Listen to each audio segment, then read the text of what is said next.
Damos la bienvenida a Santiago Gómez de la Torre. Él es empresario y al arquitecto Diego Ordóñez Holguín, arquitecto. Los dos son emprendedores, promotores de un importante proyecto que va a servir al austro ecuatoriano, el denominado Puerto Seco del Austro. Quisiéramos, quizá, si empezamos con Santiago, empezando con la parte conceptual de qué se trata un puerto seco. Muy buenos días a toda la audiencia y Gustavo, buenos días y gracias por este espacio. El Puerto Seco del Austro, como usted lo mencionó, es un proyecto de un centro logístico que abarque a la zona 6 del país, la zona austral, las provincias de Azuay, Cañar y Morona Santiago, y sirva logísticamente a esto.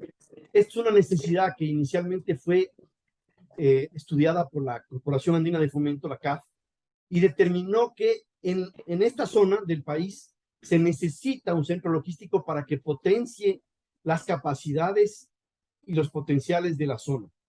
Este centro logístico tiene una característica especial que le llamamos puerto seco porque se pretende demorar las obligaciones tributarias y arancelarias desde el puerto de origen, que puede ser un puerto marítimo, terrestre o aéreo, hasta que arribe al puerto seco del Austro y de ahí tome la vocación que quiera, es decir, se nacionalice o entre en un régimen temporal de diferimiento de aranceles.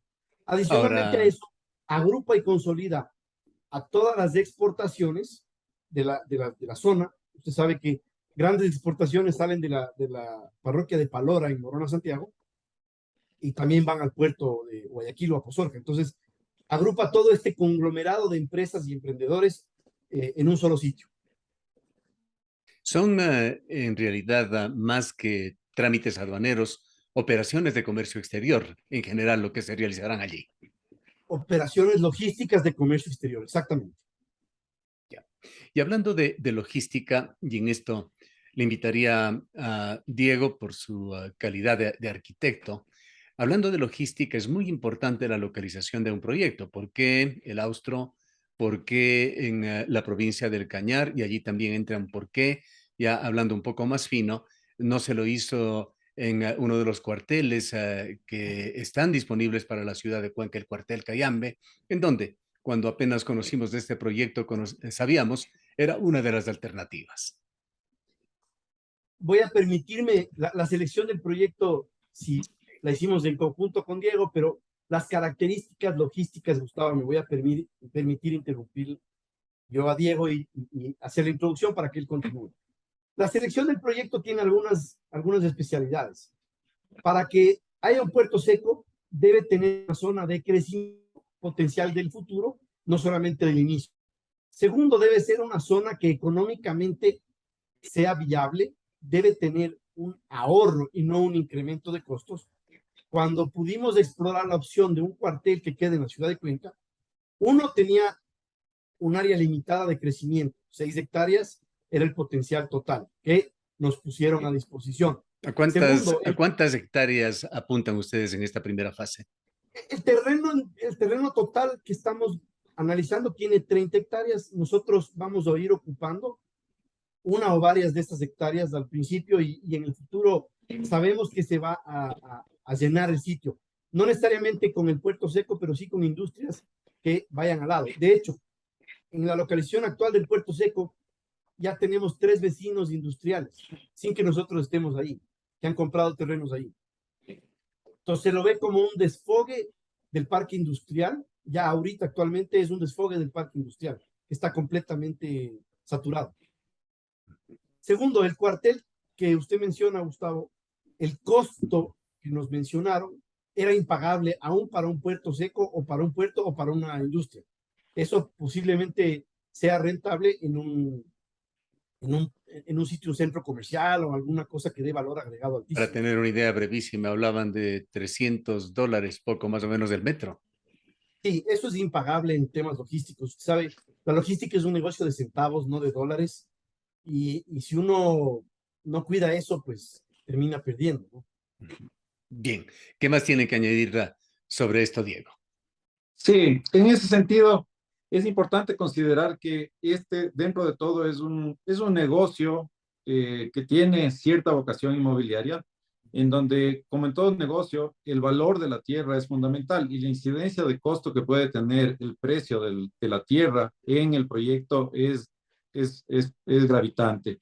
Y en ese sentido, por lo general, todas las infraestructuras de este tipo se ubican en la periferia de la ciudad, en donde por obvias razones el costo de la tierra es un costo mucho más asequible y adecuado para poder ofrecer un crecimiento al proyecto, ¿no? Porque si no, un proyecto no puede nacer con una fecha de caducidad, sino que más bien debe tener abierta una puerta para que eso le permita un crecimiento a lo largo del tiempo. Ahora, siguiendo con el tema de la logística, por supuesto que es un proyecto que en estas primeras instancias, con lo que se conoce, es muy positivo para el austro ecuatoriano. Aquí, para decirlo coloquialmente, vivimos quejándonos del centralismo, de que las cosas se deciden y se realizan en otras partes del país, que hay muchas dificultades aquí para realizar cualquier tipo de actividad, incluyendo comercio e industria. Entendemos que esto viene a solucionar un problema, pero también quisiéramos preguntarle en esa parte logística, ¿cómo va a afectar los problemas de movilidad, la mala vialidad del austro? Gustavo, yo siempre me permito recordarle a toda la ciudadanía que hoy esos problemas existen y la carga igual llega. La única diferencia es que llega después de haber cumplido todas las obligaciones aduaneras. No es que la carga no está llegando, no es que los flujos de camiones es menor, es aún más complicado porque todos los camiones que salen de los puertos terrestres y marítimos hoy dirigiéndose al austro y especialmente a la ciudad de Cuenca, todos ingresan a la ciudad. Entonces, con toda la situación actual, que la hemos estudiado bastante bien, creemos que va a mejorar este proyecto la movilidad de la ciudad de Cuenca al sacar a los camiones a la periferia, como mencionaba Diego, y que ya se ordene un poco más qué camiones van a ingresar y qué camiones no, y en qué horarios, porque ya la carga se nacionaliza en la ciudad de Azogues, en la ubicación actual del proyecto, y los camiones que tienen que entrar a la ciudad de Cuenca, al parque industrial, ya son los de abastecimiento puntual de una u otra industria. Ya no son el 100% de camiones que hoy ingresan. Vemos que diríamos que las motivaciones que impulsan este proyecto están estas de integración de provincias del país del sur oriente ecuatoriano. Y por allí entra Puerto Morona, un proyecto que también lo conocimos, estuvimos en las visitas que se hicieron alrededor de la firma de la paz con el Perú, y esto quedó casi como aquella frase, me parece que fue de Galo Plaza, de que el Oriente es un mito, más allá de todo lo que se hizo y se dijo durante los procesos de firma de la paz. Puerto Morona es un proyecto que prácticamente ha sido enterrado, empezando por una vía en la cual se invirtió mucho dinero y que no llegó a terminarse. ¿Qué expectativas tienen ustedes sobre una integración de esa zona del país? Y ojalá abrir ese sueño, ese proyecto de comunicación, de transporte, de comercio internacional a través del Amazonas. Gracias, Gustavo. Nosotros vemos con mucha expectativa a la provincia de Moreno Santiago. De hecho, la compañía se constituye en el 2019 con una vocación de consolidación. El objeto de la compañía en ese momento era ese, y se pretendía realizar un centro en Palora para consolidar toda la exportación de pitahaya, que hoy por hoy es una de las promesas del Ecuador. Siempre lo tuvimos en mente y ahora más que nunca, al localizarnos en el austro, creemos que podemos apoyar a la parroquia de Palora en este proceso de exportación que ha tenido tanto éxito en los mercados de Estados Unidos, Canadá y Hong Kong.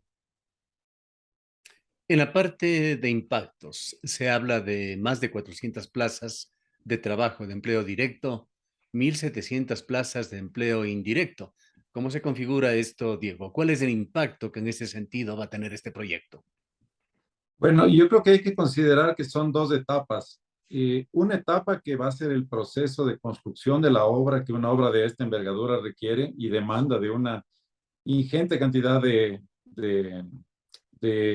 negocios que apoyan a la construcción, incluyendo un número importante de empleados para la mano de obra y luego ya será también ya en la ejecución, perdón, en el funcionamiento del proyecto, en donde hay que tomar en cuenta que los números de estos son números que se van dando progresivamente, no es algo que está pensado que desde un inicio tenga un arranque de esa magnitud, pero que se va consolidando con el tiempo, un poco basado en la demanda que se confía que se va a ir supliendo con el proyecto. Entonces, hay esas dos partes, pero es un proyecto que vemos que es, cualquier proyecto de este estilo es un proyecto sin duda interesante y más que nada es un gran aporte para el sector, ¿no?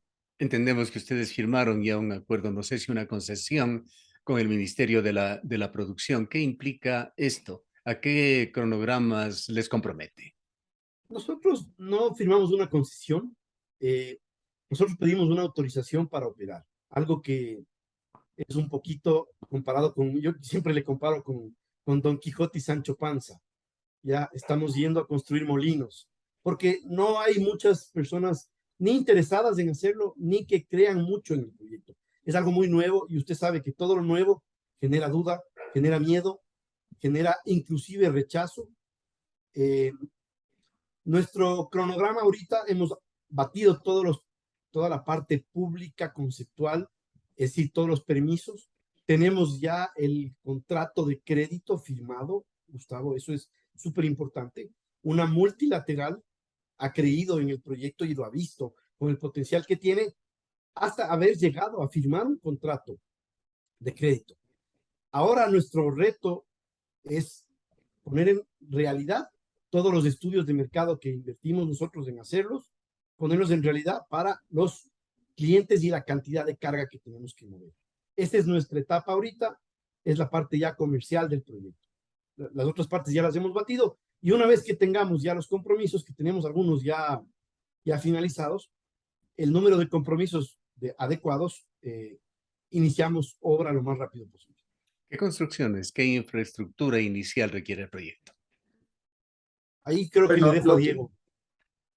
Gracias. Sí, bueno, el proyecto requiere establecer una serie de plataformas que van a ayudar para el canalizar la carga. Entonces, dentro de eso, nosotros necesitamos distintas zonas dedicadas a distintos tipos de depósitos aduaneros y estos se transforman en diferentes tipos de infraestructura. Unos son unos patios abiertos con su respectivo equipamiento de puentes grúas, otros son bodegas cerradas que requieren, que ya son galpones especializados para el manejo de la carga. Vamos a tener un centro de atención al público y a los operadores, que es un pequeño centro de negocios que contará con los servicios básicos, digamos, un banco, eh, digamos, servicios básicos de farmacia, eh, Cafetería. algún equipamiento de cafetería.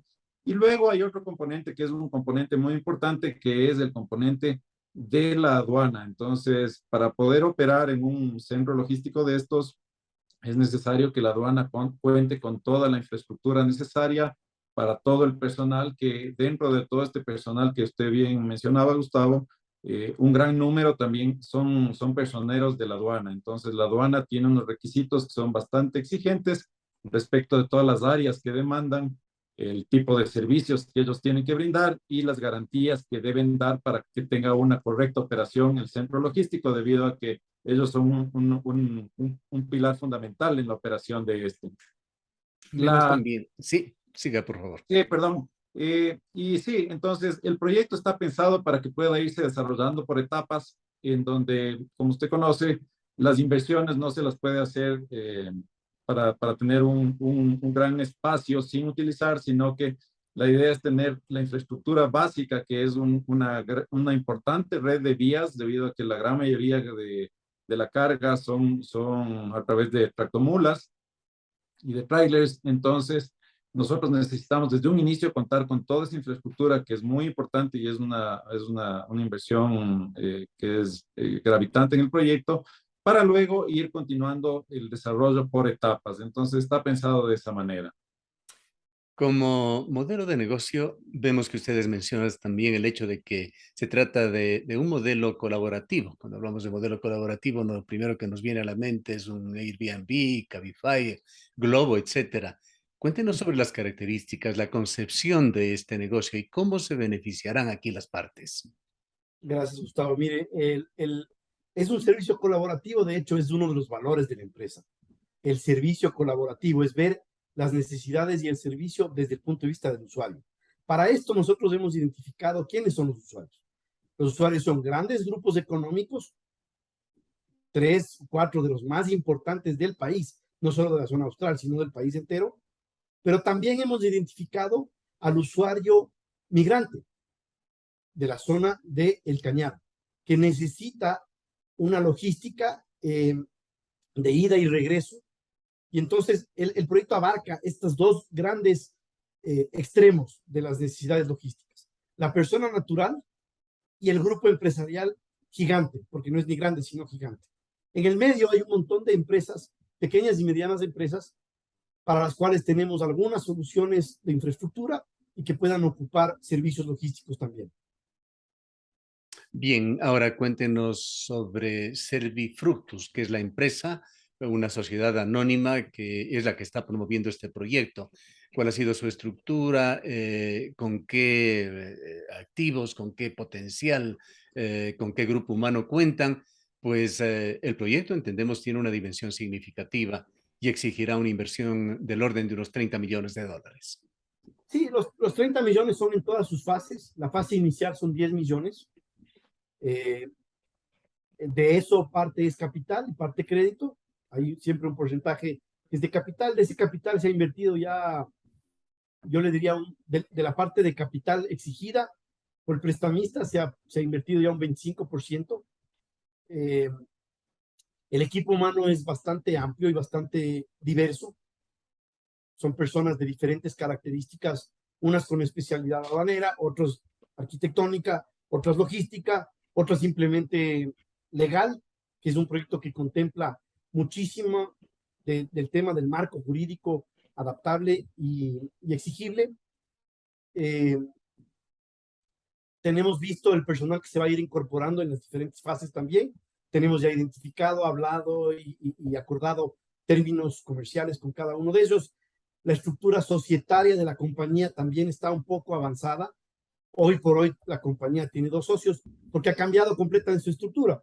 Usted me parece que ha hecho un trabajo de investigación también de quiénes son los socios y anteriormente usted ve quiénes son los socios. Era una empresa que tenía socios muy importantes a nivel nacional.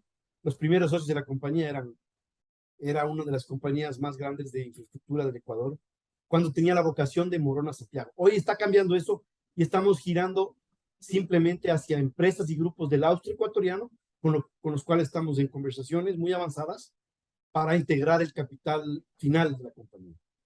Bien. Para ir entrando en la parte final, cuéntenos qué beneficios potenciales tendrá el comercio o la industria aquí en el austro ecuatoriano. ¿Cómo se logrará esa optimización de tiempos y movimientos de recursos en procesos aduaneros?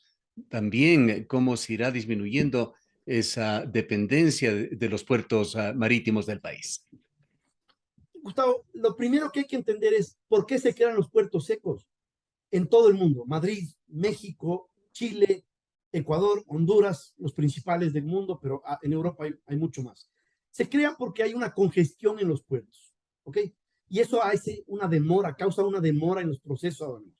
Entonces, para descentralizar y descongestionar, se crean puertos secos, se difiere el trámite aduanero arancelario, tanto de importaciones como exportaciones, a localidades más específicas y con un volumen de carga mucho menor.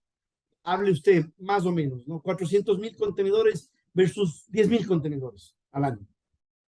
Entonces, el personal aduanero de la zona austral que va a estar en el puerto seco tiene muchísimo menos carga de trabajo que el del puerto ahorita que ya está colapsado. Entonces, para eso se crea un puerto seco, para dar agilidad y para abastecer a las industrias cercanas con estos tipos de servicios. Yo creo que es la gran ventaja. Segundo, un problema que haya en el puerto ahorita y que requiera que sea el agente de aduanas, o sea, la propia empresa o la persona natural, tenga que ir a resolverlo en persona, tiene que movilizarse hoy a los diferentes puertos. Ahora va a estar, digamos, de Cuenca a 20 minutos, de Azogues a 5 minutos y de Morón a Santiago a 1 hora y media. Entonces, esa facilidad que tiene de resolver los problemas en el patio de su casa, llamémoslo así, no existe ahora, ¿no? Es imposible es pensarlo ahora sí. Bien, queremos agradecerle por su presencia, sin perjuicio de que cualquier tema adicional de importancia que se haya quedado fuera de este diálogo lo proponga. Gustavo, a la orden, cualquier momento que usted requiera y que la ciudadanía requiera, estamos para servir, no para servirnos. Llegamos con un proyecto que es 100% riesgo nuestro, con el debido riesgo de que no salga bien, pero creemos en el Austro, creemos que tiene un futuro y un potencial muy grande. Es la ciudad con el PIB industrial más alto del Ecuador, por tanto, pensamos que el servicio que nosotros vamos a ofrecer va a ser bien recibido. Y les invitamos a todos a sumarse a este proyecto que no tiene tamaño. Desde la persona natural hasta el grupo económico más grande del país, todos son bienvenidos. Bien, gracias a ustedes. Declaraciones de Santiago Gómez de la Torre y del arquitecto Diego Ordóñez, promotores del proyecto Puerto Seco.